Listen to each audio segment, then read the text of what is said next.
Yeah, it was gonna be a great lesson.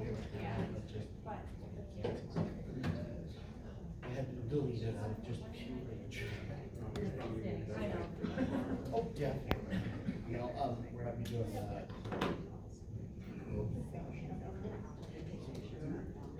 Well, I was gonna teach you how to get a description of a perpetrator.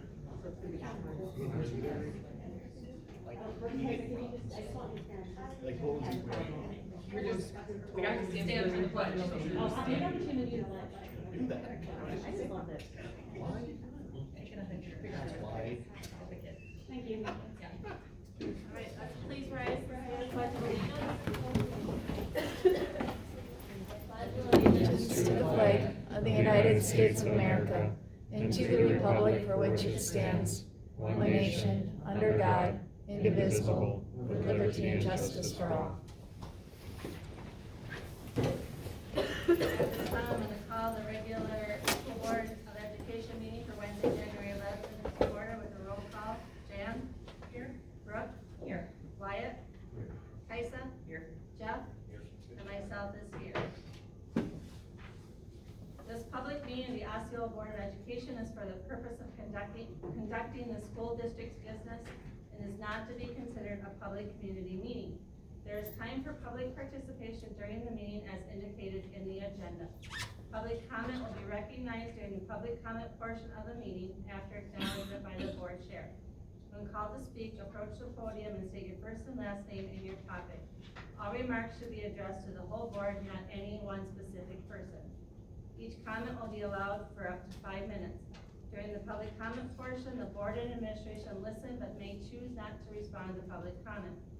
We ask speakers and audience members to conduct themselves in a professional manner, which includes no waving or hand gesturing, no vocal interference with speaker during their time to address the school board, no disruption or incitement to disrupt, influence, impair speakers' ability to deliver their comments, no taunting, ridicule, or other deliberative, demonstrative behavior directed at others or their views, use of appropriate language, tone, and gestures while speaking. Failure to comply with the request may result in you being asked to leave the meeting. Persons who requested an audience of the board, first up is Will Oliphant, Financial Decisions.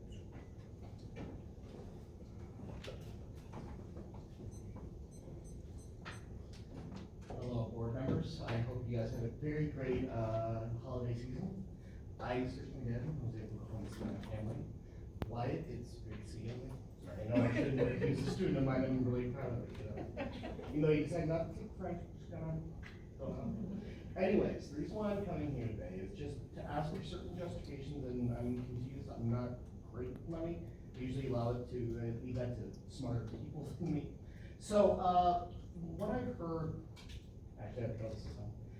The survey that was taken whether or not we should go to referendum for the new elementary school, I've heard a lot of varying costs. One of the ones I've heard was in the area of around 10,000. I was just kind of curious as to what exactly is going to be the plan for recouping that loss of that money? Because I mean, 10 grand, that's a lot of money. If I'm wrong, please correct me. I don't want to be misinformed about stuff. Also, it's my understanding that the community wanted to go to referendum, put it as a vote. So I would just like to ask for an explanation as to why that was not allowed. Also, just a couple little wonderful things that I'm thinking about because I'm the son of a teacher, so I grew up thinking about schools a lot. That's kind of why I am how I am. So the elementary school was built in 1963, and a couple little dates that happened after that. 1983 was the first use of, required use of laptops. That was at Dexter University, I think Dexter, I think I got it there. And mainly, I have an understanding of how much electricity computers use. So it was the power system of the school, the electrical stuff. Was that all designed to be able to handle the capacity and increased load of electricity demands, like from all the laptops in the school? The other thing I'm worried about is the ADA, the Americans with Disabilities Act, which was assigned into law under George H.W. Bush in 1990. I was 8. And it's my understanding that certain areas are non-compliant compliant, where are we gonna get the funding for that, in addition to recouping the 10,000 from the survey?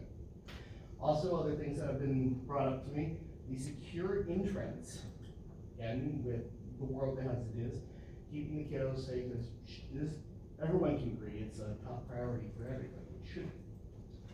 And the last thing I wanna share is just an honest thank you. I do understand that there's might be uncomfortable, questions that I'm asking, but I appreciate the time I've been given. Also want to give a big shout out to my superintendent, if I may, for being very mindful of the weather conditions. So many of my students have come and said, Mr. Earl, I'm glad, I mean, they're always glad when we don't have school, but they're glad they don't go, driving that nonsense. So thank you very much, board, and thank you. Have a nice evening.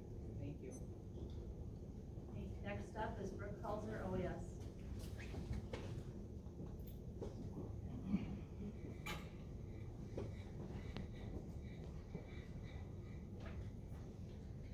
Greetings. I don't think anybody knew that I was planning to speak tonight, including Mr. Luker, so I apologize. As a member of the community and as a taxpayer, I get the right to come and approach the board on the topics. As we can all remember, last month we did one about whether we go to the survey at the elementary school. And so as I reflected back on that vote, I wondered, what is our role as board members as we took this vote on behalf of our community? So according to WASB, as a member of the School Board of Education, you, or we, are representatives of the community and leaders of our district. You are a steward of the district's children and its tax dollars. You are an advocate of public education and of having an educated public. So as I reflected back on that, in my opinion, the survey was part of educating our public. Educating our public as to what our needs were in our district. Educating our public as to what our plans were going forward. 3 people stopped our community from having a voice. 3 people stopped our community from having a voice on the elementary school. Whether that was a yay vote or a negative vote, the process was stopped. There were hours, dollars, and energy that had put into this longer than I've been a board member. And it stopped with the voice of 3 people. Now, coincidentally, we're losing 2 large parts of our admin team. Was it because of that vote? I don't know. Did it help? Can't imagine it did. So what's the plan going forward? What's your plan for going forward? Because no plan is not a plan. Our students, staff, custodians, principals, food service, and taxpayers deserve to know what is next. What is the plan? Explain yourself publicly to your fellow board members, to your staff members. We all want to know what the plan is. Your voices superseded all of ours as taxpayers to make our voices be heard on April 4th. Please justify that to us. Thank you.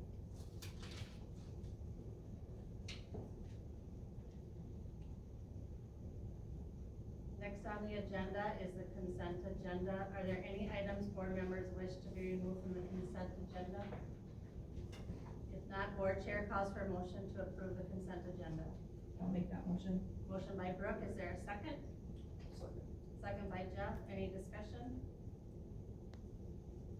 Seeing none. All those in favor say aye. Aye. Opposed, say nay. Motion passes. Next on the agenda is approval of retirement of Bob Schmidt, Buildings and Grounds Director. Well, much to my chagrin, I will recommend the approval of the retirement of Bob Schmidt, 40 years with the district. Definitely a invaluable resource that won't ever be able to be replaced. I've learned a lot from Bob over the last 12 years. We've had our agreements, we've had times where we perhaps haven't agreed, but we've come to consensus. Bob has always put kids and the district first. So congratulations, Bob. Can I just add that I remember even as a young kid, and how kind and caring Bob was. You've done a lot for us. And I know you'll continue to be here and support our school district. Of course. Yeah, but enjoy your time. Thank you. Can you leave your list? Lilith. You graduated from Osceola in what year, if you don't mind saying? 79. 79. Two kids went through a year, grandkids went through a year, born and raised here, Osceola. Well, there's no words that we can say to thank you for all that you've done for our district. Your wife worked here, you worked here. The Schmidt family is part of the face that is Osceola, so thank you for all you've done.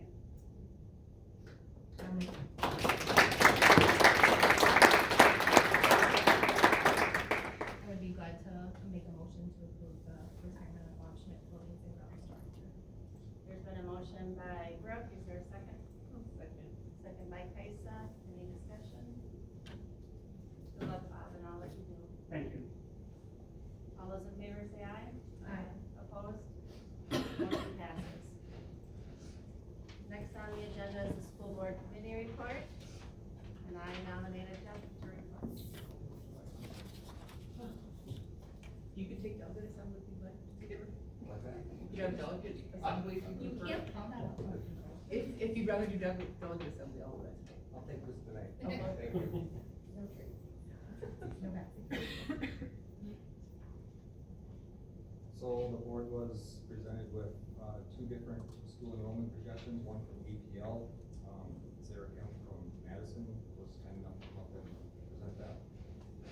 Lynette also presented the Baird one, which they both become very, very similar.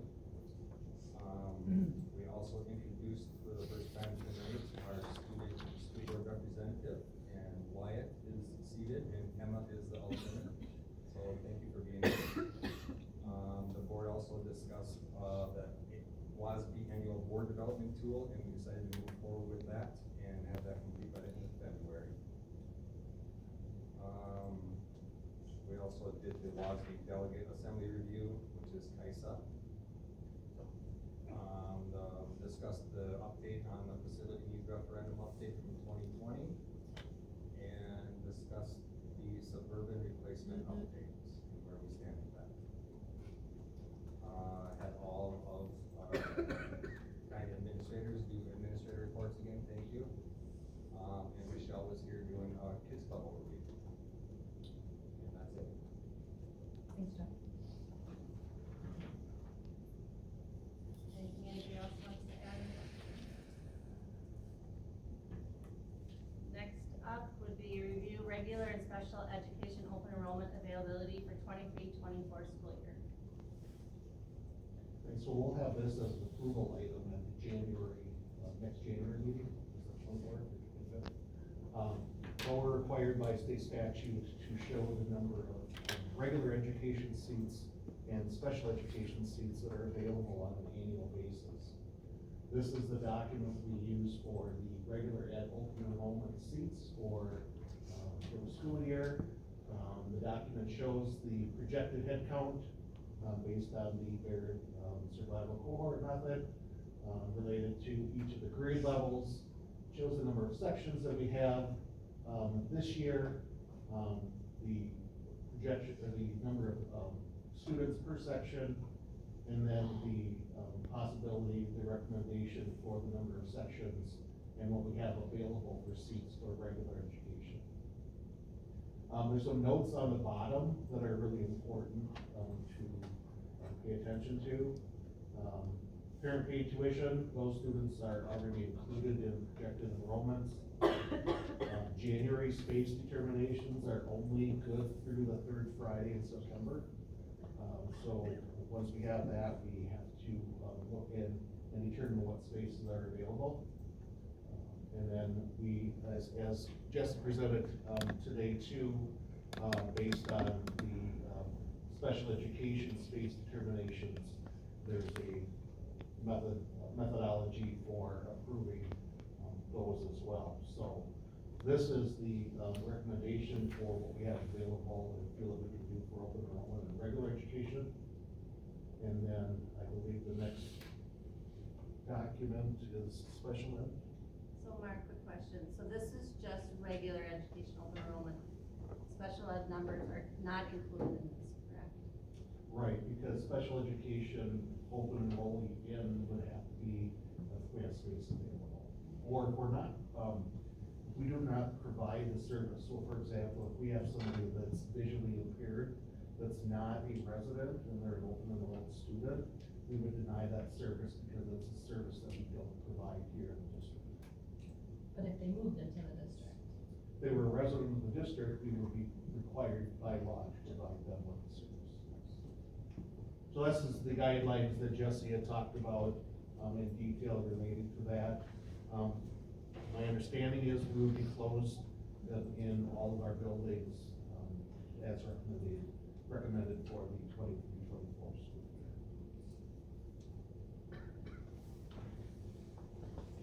Jesse, do you have anything you wanna add? No, I mean, like I said, there's just a lot of kind of different factors that go into it, with where we're at with our numbers and evaluations and just the types of services that we provide. We are just at our capacity in all of the buildings. I should say speech and language is open, so that is one where we do have, we currently have 3 speech and language pathologists, 2 that service elementary, and then 1 that services the other buildings, and there is space open for that. So if a student did open enroll and we got the IEP and reviewed those services and it was only speech and language, we could accept those services. So let's say that they open enrolled in, and then we identify a speech and language need, that wouldn't be a problem. Correct. If they open enrolled in, and then it was speech and language and something else, is it an automatic denial, or is it something like you review and look at? Yeah, we always have to review and look in what services they would be qualifying for, and like Mark said, after the 3rd Friday count, if numbers had changed dramatically, then we could review that at that time, once we have those numbers in place. But based on what is written on the IEP and the services written. Thank you. Any other questions? Next on the agenda is to review and approve tennis court resurfacing bids.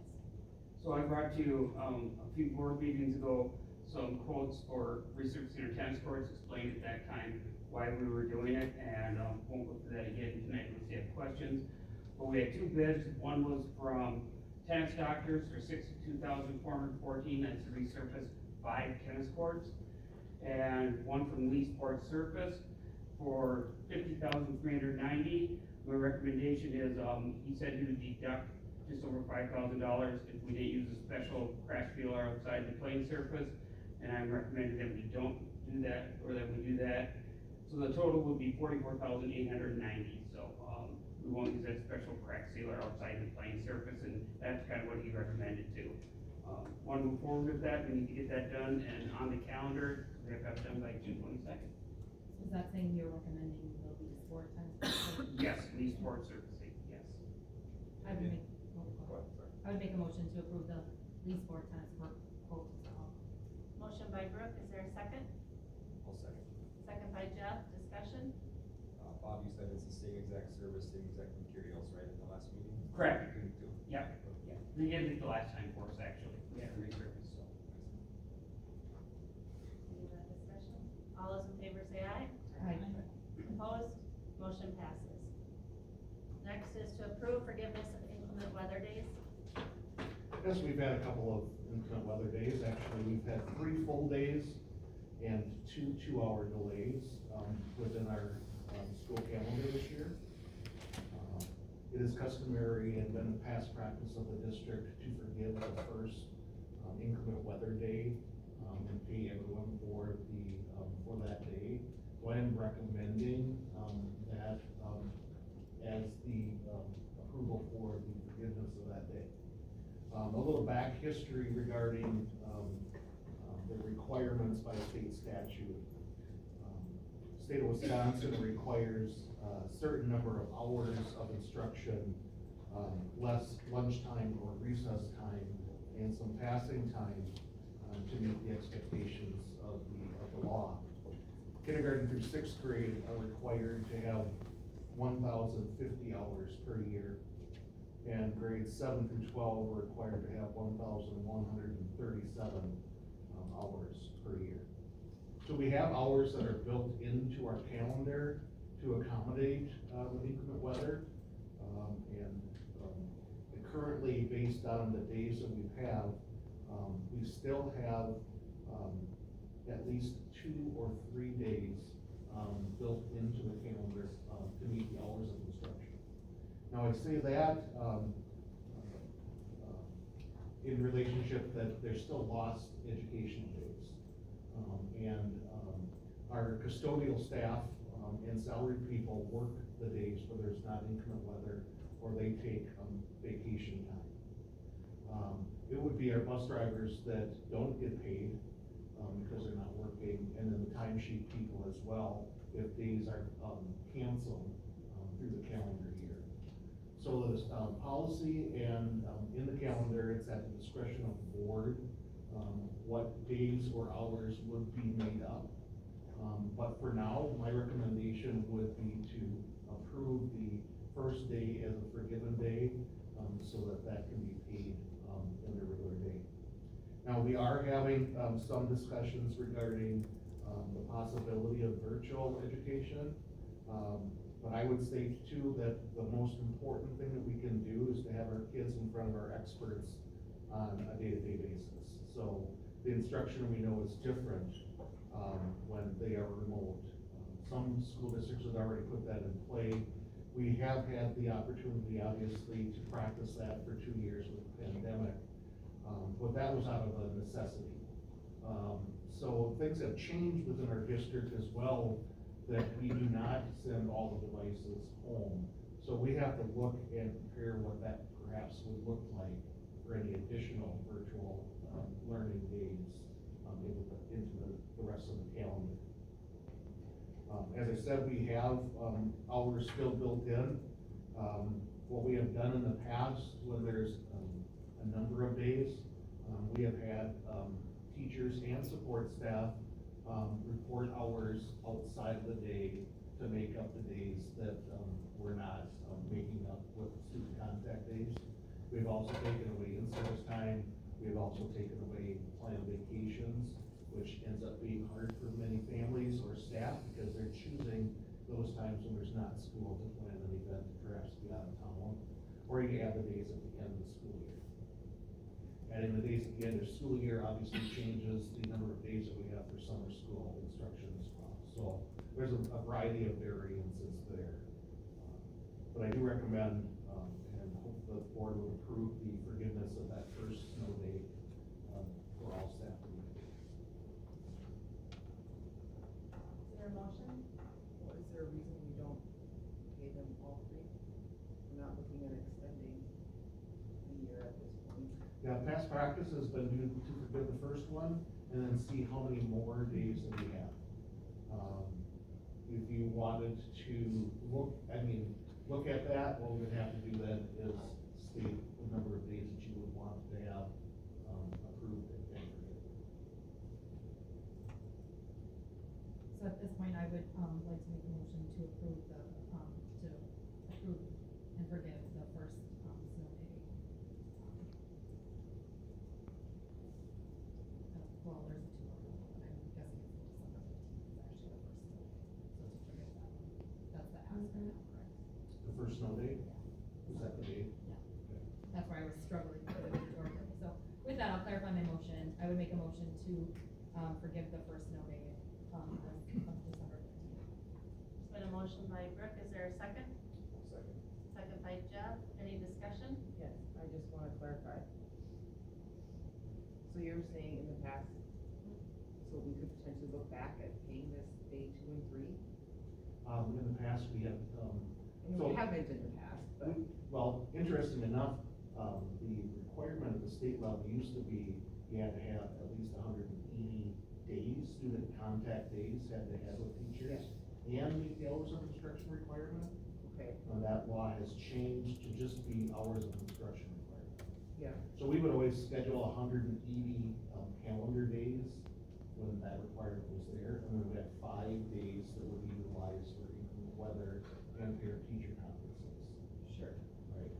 But what the practice has done in the past, we would forgive the first day and then consider what we would need to do to either make up those other days, or you look in stating that, we are going to forgive, the extra days that we currently have as well.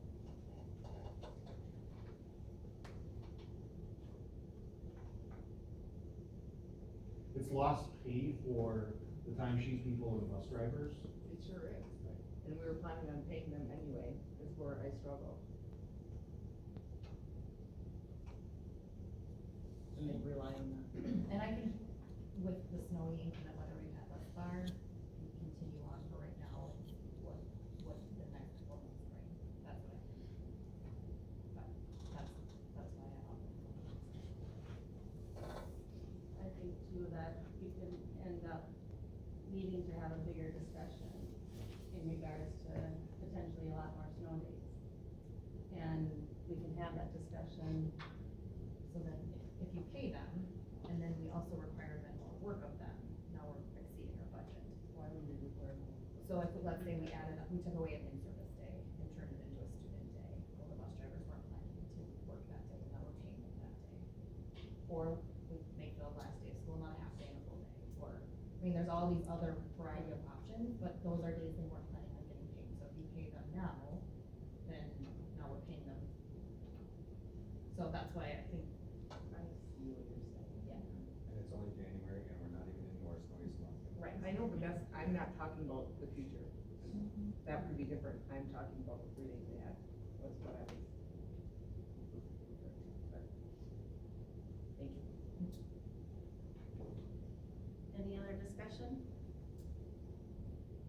All those in favor say aye. Opposed? So, motion passes to forgive that first day.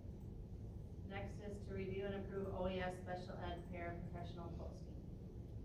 Yes, we've had a number of resident special education students that have qualified for special education at the elementary school.